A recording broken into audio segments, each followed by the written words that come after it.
ৰূপহী ৰঙীয়া অনুষ্ঠানটো আমাৰ গৰকা গাঁৱত পাতিছে। এইকাৰণে তেওঁলোকৰ সৰু ল'ৰা ছোৱালীখিনিক উৎসাহ উদ্দীপনা দিয়াৰ কাৰণে এই অনুষ্ঠানটো আজি 5 বছৰে এই অনুষ্ঠানটো চলাই আহিছে।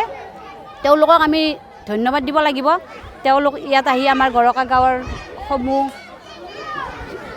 কণ ল'ৰা ছোৱালী আই মাতৃসকলক সুবিধা প্ৰদান কৰাৰ কাৰণে তেওঁলোকে ভৱিষ্যতে যাতে আগুৱাই যাব পাৰে তাৰ কাৰণে যিটো পদক্ষেপ লৈছে তাৰ কাৰণে তেওঁলোকক আমি অশেষ ধন্যবাদ দিছোঁ। যাতে তেওঁলোকে এই 5 বছৰে নহয় প্ৰত্যেক বছৰে যাতে ধুনীয়াকৈ আগুৱাই যাব পাৰে তেওঁলোকৰ উজ্জ্বল ভৱিষ্যত কামনা কৰিছোঁ। আৰু সকলোৱে যাতে এনেদৰে মিলা প্ৰীতিৰে আগুৱাই যাব পাৰে এইখিনি কৈয়ে মই মোৰ চমু বক্তব্য। নমস্কাৰ, আপোনালোকক সকলোকে আমি ৰূপহী ৰঙীয়া তৰফৰ পৰা আমি অশেষ ধন্যবাদ নমস্কাৰ আৰু আমাৰ যিটো আমাৰ এই বহাগী উৎসৱ আমি আয়োজন কৰিছোঁ তাৰ বাবে আপোনাক শুভেচ্ছা জ্ঞাপন কৰিছোঁ।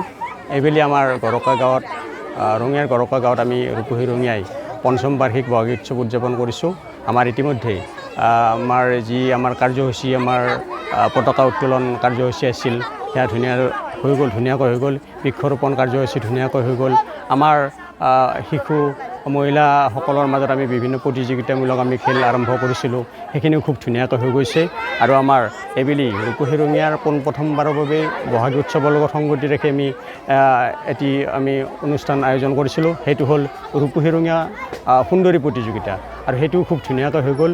আৰু আমাৰ সাংস্কৃতিক অনুষ্ঠান আমি ৰাখিছিলোঁ, সেইটো খুব ধুনীয়াকৈ হৈছে। আৰু আপোনালোক সকলোৱে জানে ৰূপহী ৰঙীয়াই আমাৰ এই বৃহত্তৰ ৰঙিয়া অঞ্চলৰ গাঁৱে ভূঞে থকা আবাল বৃদ্ধ বনিতা যিবিলাক আমাৰ প্ৰতিভাৱান ব্যক্তি শিশু আছে এই সকলোকে আমি তাৰমানে বিচাৰি উলিয়াই তেখেতসকলক এটা মানসিক উৎকৰ্ষ সাধন কৰাৰ কাৰণে আমি এটা ৰাস্তা দিবলৈ সক্ষম হৈছোঁ।